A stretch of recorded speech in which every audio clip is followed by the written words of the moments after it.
It all started with a dream, a vision to create the next champion product that will be beneficial to our health. Meron kasi kami nung dalawang makukulit na distributor. Ang sabi nila sa amin, Ma'am, Sir, mag-market naman tayo ng barley. Itong produktong to, sikat na ito sa buong mundo. Pero sa Pilipinas, ngayon pa lang magsisimula. Tagal namin pinag-isipan yon. Of course, ako as a person, as a network marketer, I'm open-minded to opportunities. So what I told them is, sige, what I'll do is I'll look for a research team to review or study barley. In the course of looking for it, we found a very good supplier of organic barley grass in New Zealand. From then on, we've continuously researched about barley. We've talked to several people until we came across an article in the internet stating, according to the US FDA, that any food containing barley can dramatically increase the risk for coronary heart disease. I believe God gave us a very good product to give good health and a very good income for a lot of people. Eventually, we felt that we had to share this very good product and very good opportunity with as many people as possible.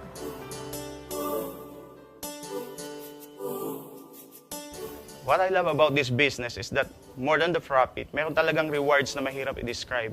I mean, of course, we want people to feel better through our products. Pero hindi lang yun eh. They live better. Ang sarap ng pakiramdam to know that we help them achieve that.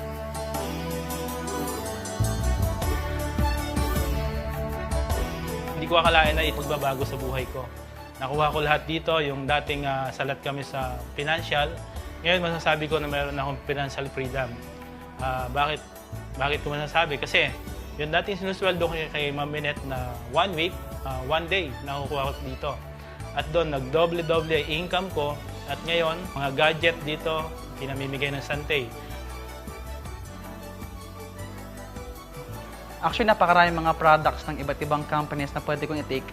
Yung nga lang, ang reason bakit nasa Santay ako right now is more than the product is because of the people, yung mga tao, behind sa company.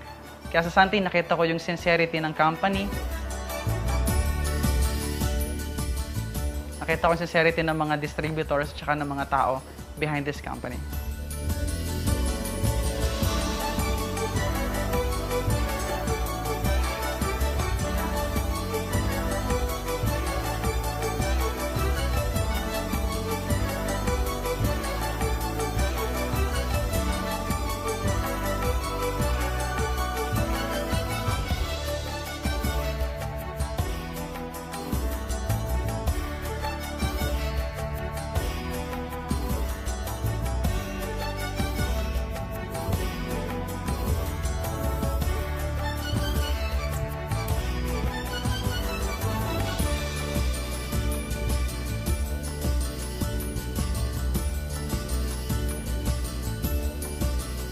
But the thing is, we never stop.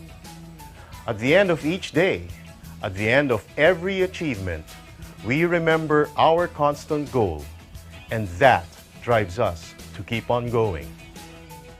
Hindi yun ganun kadali. It's not just about wanting to go on. Because to go on, kailangan may tapang ka.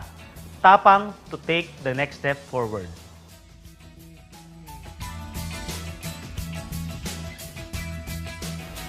If you are a Santay distributor, one of the things that you will value and one of the things that you will notice is how the directors, the employees, the management, and the uplines all together have created an environment that makes Santay a one big happy family. Isa siyang pamilya na masaya. Kaya hindi mo mararamdaman yung hirap, hindi mo mararamdaman yung pagod habang ginagawa yung negosyo. I guess the reason for all of this is kasi wala sa kanila ang nagmamataas.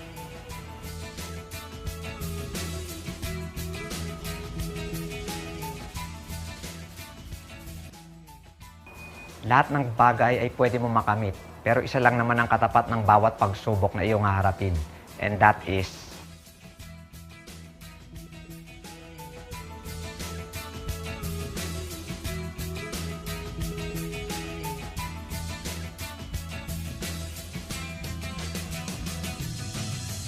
What I love most about Santay is the product, people, the system, triathlon team, the events, The management. income. training. Dito ako gumaling.